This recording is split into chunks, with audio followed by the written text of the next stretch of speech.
There's a strange kind of exhaustion that lives beneath the surface of trying. You try to be better, you try to change, you try to attract something new, and yet life seems to echo back the same closed doors, the same subtle sense of not quite enough, not quite there, not quite free. It's not your fault, but it is your program. You've been taught to fix the outside, hustle harder, think positive, visualize. But no one told you that deep within your subconscious, there might be a silent script playing on repeat, an old identity, inherited or absorbed, quietly insisting, I am someone who fails. Not because you deserve to, not because you're weak, but because your nervous system, your emotional body, your energetic frequency has been shaped by years of unspoken messages. Rejection, lack, disappointment. These didn't just happen to you, they became you. Neville Goddard didn't teach magic tricks. He taught recognition, he taught awakening. He said, change your conception of yourself, and you will automatically change the world in which you live. He didn't mean change your clothes, your job, your relationships. He meant change the emotional center of gravity from which your entire reality arises, because reality doesn't listen to your words. It listens to your being. Joe Dispenza echoes this with neuroscience. The body, he explains, becomes chemically addicted to certain emotions. If you've lived too long in the frequency of defeat, your body will pull you back to that familiar state again and again. Even if your conscious mind wants freedom, you can set goals, but your cells still hum with resignation. You can dream, but your breath still tightens with fear. That's not sabotage. It's survival, but it's outdated. Living with a failure identity is like walking through life with foggy glasses. You might be standing in a room full of possibility, but it all looks muted, distant, unclear. The path is right there, but you can't quite trust your own steps. And so you circle, you stall, you shrink. But here's what this video invites you into. Not another quick fix. Not another method to force results, but a return to the source, a gentle, honest look into the inner frequency you carry, and then a quiet, consistent shift using Neville Goddard's timeless method. Not a miracle, not a gimmick, a practice, a remembering, because the truth is, you don't need to become someone else to be free. You only need to stop rehearsing the version of yourself who believes they can't be, and that begins with a single shift. From trying to being, from lack to embodiment, from wishing to inhabiting. This is not theory, this is vibration, and vibration doesn't lie. There's a haunting paradox that many spiritual seekers face. You want to change, you read, you journal, you visualize, but the outcomes remain certain, stubbornly familiar. It feels like swimming upstream, moments of progress followed by quiet collapse. It's not because your intention isn't real. It's because your vibration is still loyal to a version of you that believes change isn't safe. Most of us carry inherited emotional codes, patterns from childhood, family, or culture that told us who we are and what we can expect from life. If those codes whispered stories of scarcity, unworthiness, or fear, they became more than thoughts. They became your energetic foundation. You learned, without words, that love must be earned, that abundance is for others, that failure is familiar, and therefore, oddly safe. These are not just beliefs. They are vibrations etched into the nervous system. Like a pilot on autopilot, this subconscious identity keeps steering your life, even when your conscious mind wants to go somewhere else. You may affirm success, but the body remembers disappointment. You may dream of expansion, but your energy still contracts when faced with the unknown. And so the loop continues. Neville Goddard taught that desire is not enough. Wanting something does not create it. Becoming the one who already lives in the fulfillment of that desire, that's the shift. It's not about force, it's about alignment. He said, in essence, that you must inhabit the emotional reality of what you seek, not once, not occasionally, but as a state of being, because what you live within, you call forth. And here lies the most painful truth, one that also holds liberation. You don't attract what you want, you attract what you are. That's why change feels slippery.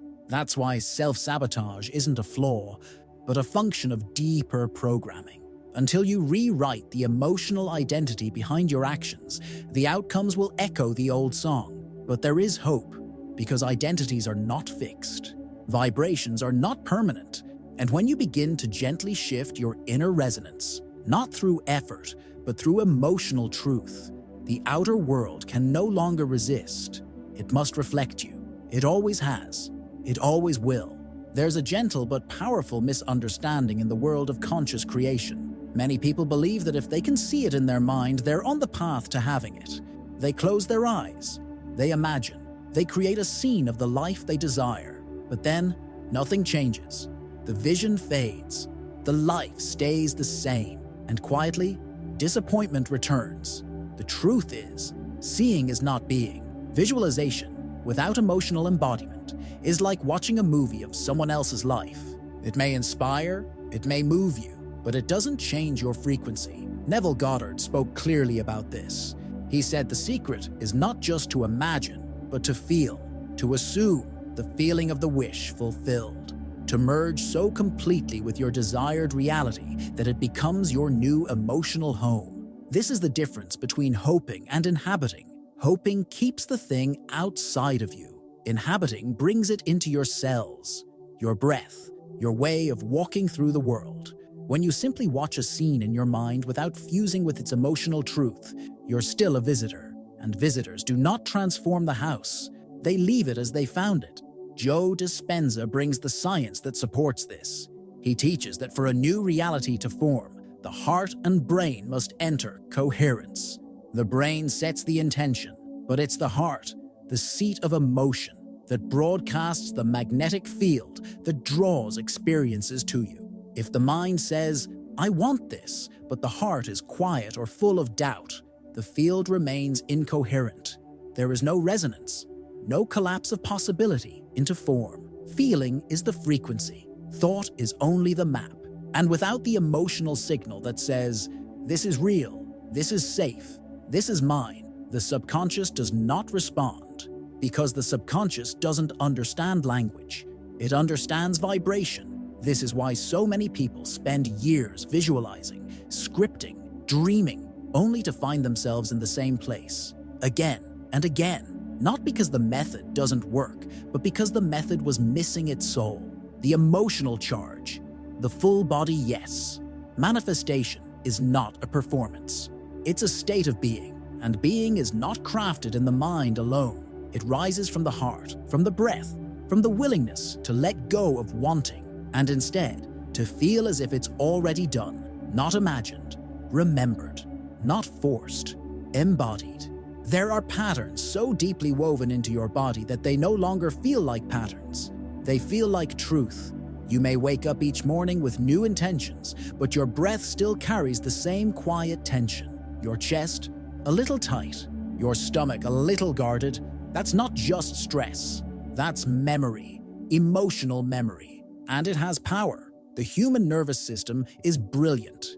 It remembers what helped you survive, even if what helped you survive kept you small. If you spent years learning that success leads to rejection, that peace invites betrayal, or that joy never lasts, your body took notes.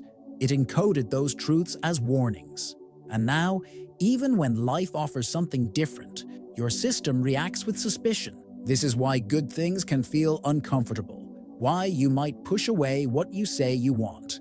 Failure, in this sense, becomes familiar, not because you love it, not because you deserve it, but because your cells recognize its rhythm. And safety, to the body, is not about happiness. It's about what's predictable. This is why change can feel like danger, because it threatens to rupture the emotional home you've lived in, even if that home was built on pain. Neville Goddard spoke about this in energetic terms. He taught that your reality is not held in place by logic, but by vibration. If your subconscious identity is wrapped in the expectation of failure, then your outer life will conform, not out of cruelty, but out of coherence. It will match the tone you carry, because that tone is what you send into the field. Joe Dispenza confirms this through the lens of neuroscience. He explains that the brain becomes wired to relive the past, not just in thought, but in chemistry. Every emotion produces a chemical signature, and when your body becomes addicted to the hormones of stress, fear, guilt, or lack, it will unconsciously recreate situations that allow those emotions to continue. It's not just mental, it's physiological. This is why repeated disappointment isn't always about fate. It's about familiarity. If you've always felt unworthy, then worthiness feels like a costume. If you've always lived in lack, then abundance feels suspicious. And so, the body pulls you back, not because it hates you, but because it thinks it's protecting you. To shift this is not to declare war on your past. It is to meet it with compassion, to recognize that the self who learned to survive this way was doing the best they could. And now, with awareness, you begin to choose differently, not by force, not by rejecting who you were, but by gently inviting the nervous system into new emotional territory, where success doesn't feel dangerous, where peace doesn't feel unfamiliar, where love doesn't feel like a trap, because once the body feels safe to receive more, it stops resisting the very things your soul has always wanted. There is a moment, quiet and soft, where the veil between who you are and who you're becoming begins to thin. It doesn't happen through willpower.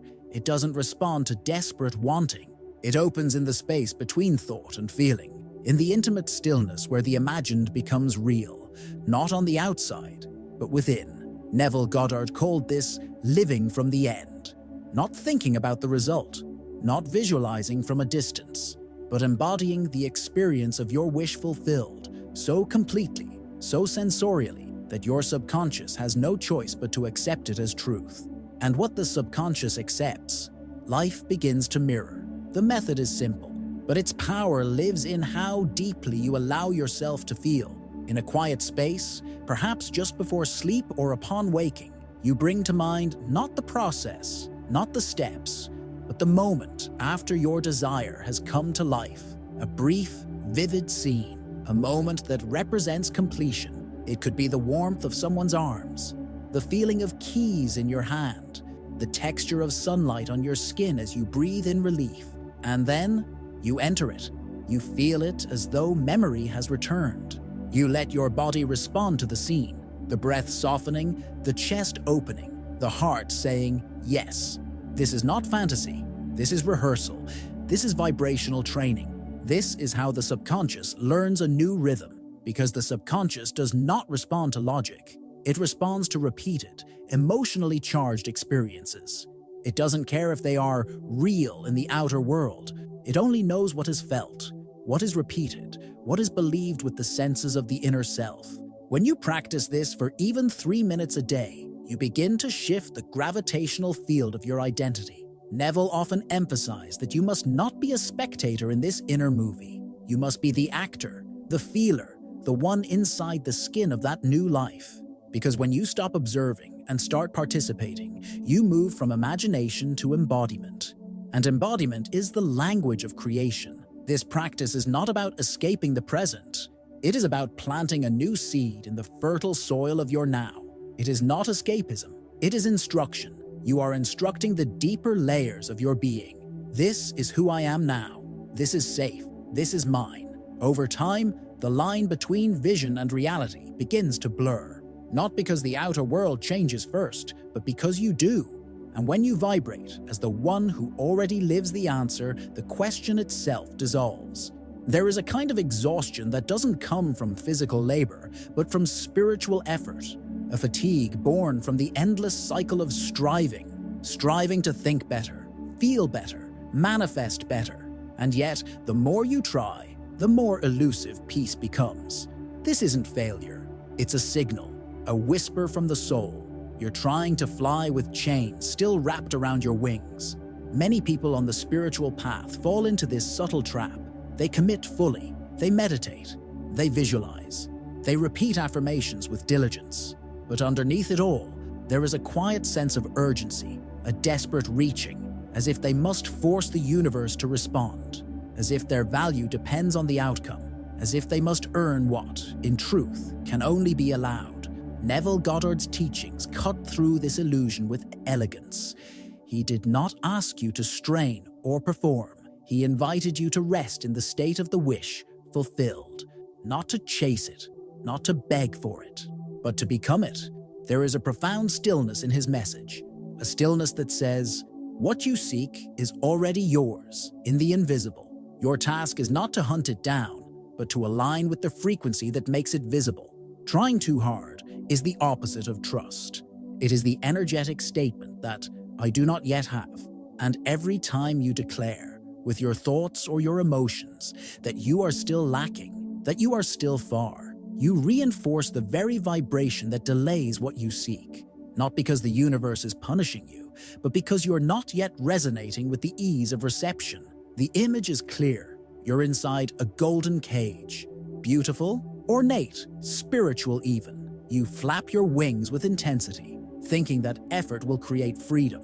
But the door was never locked. It was always open. The only thing keeping you inside is the belief that flying requires struggle. Joe Dispenza would say, this is a lack of coherence. When your thoughts are saying yes, but your body is vibrating no, there is dissonance. And dissonance does not create, it fragments. The heart must feel what the mind envisions. Otherwise, reality remains unchanged. Not because the vision is wrong, but because the signal is incomplete. This is not an invitation to stop. It is an invitation to soften, to feel what it's like to want nothing more than what already is, to enter the frequency where desire dissolves into presence. Because when you stop trying to become, you begin to remember that you already are. And that's when the cage melts, not with force, but with truth. Desire, in its purest form, is sacred. It is the soul's whisper that there is more to experience, more to express, more to remember. But desire, when entangled with lack, can become a double-edged sword.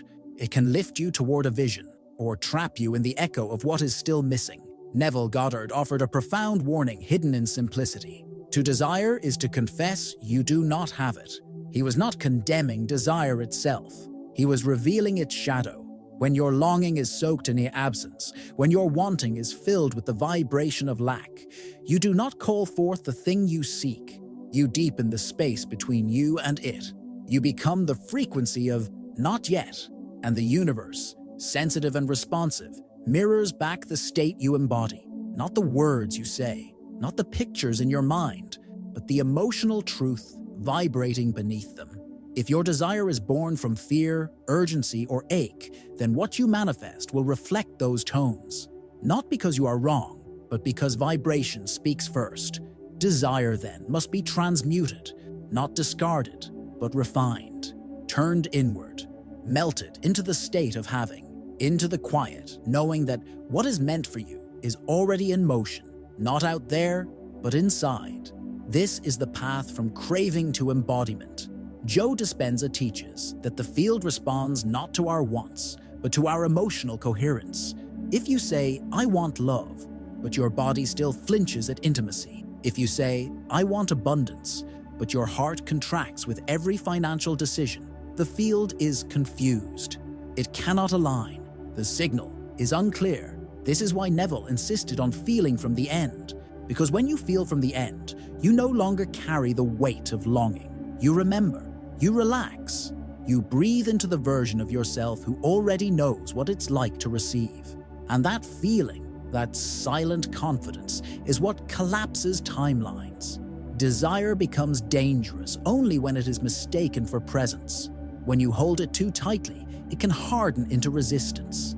But when you let it soften, when you let it become a doorway instead of a destination, it becomes something else entirely. It becomes a signal, a frequency, a sacred invitation to live now as if the wish were already true. And in that frequency, what you seek is no longer separate.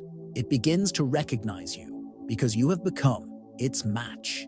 Beneath every affirmation, every vision board, every meditation, there is something deeper shaping your reality, your identity. Not the identity you present to the world, but the one that hums beneath the surface, the quiet sense of who you believe you are when no one is watching. And this identity, more than any method or mindset, determines what stays and what slips away. Most people try to create new outcomes while clinging to an old self. They say, I am abundant, but their nervous system still flinches when money is mentioned. They say, I am loved, but their breath shortens in the presence of intimacy. It's not that they don't believe the words, it's that their body hasn't caught up. Their default identity still lives in a different story. Neville Goddard understood this with haunting clarity. He taught that reality molds itself around the assumptions you carry, not just the ones you speak, but the ones you feel to be normal. To shift your life, you must shift your sense of normal. You must choose a new emotional baseline and live there long enough for the world to follow. But how do you hold a new identity when the old one is louder? When doubt, fear, and old pain rise to reclaim you? Joe Dispenza points to the answer through the lens of neuroplasticity, repetition, emotion, environment. You must repeat the new self, not just mentally, but emotionally. You must surround yourself with cues that affirm the new version. And most importantly, you must catch yourself in real time when the old identity tries to take the wheel. There is no shortcut, but there is a rhythm, a ritual, a quiet daily choosing. And it does not need to be grand. It can be as simple as closing your eyes in the morning and saying, with gentle conviction, today I live from the state of already becoming. Not to convince yourself, but to remind yourself of what's already true beneath the noise. Because if your nervous system does not feel safe in the new identity, it will sabotage its expression, not out of cruelty, but out of protection. That's why this step is so often missed. The ego clings to the familiar, even when it hurts. And so, the new self must become familiar, safe, welcome, over time, as you affirm not just with words, but with presence, as you inhabit the identity instead of merely declaring it. A new baseline is formed, and from that place, manifestation is no longer an act of reaching. It becomes an act of remembering, not trying to be, but simply returning to what you already are. There is a deeper rhythm beneath your everyday thoughts, a quiet hum set long ago that tells your life what to repeat, not because you chose it, but because you absorbed it.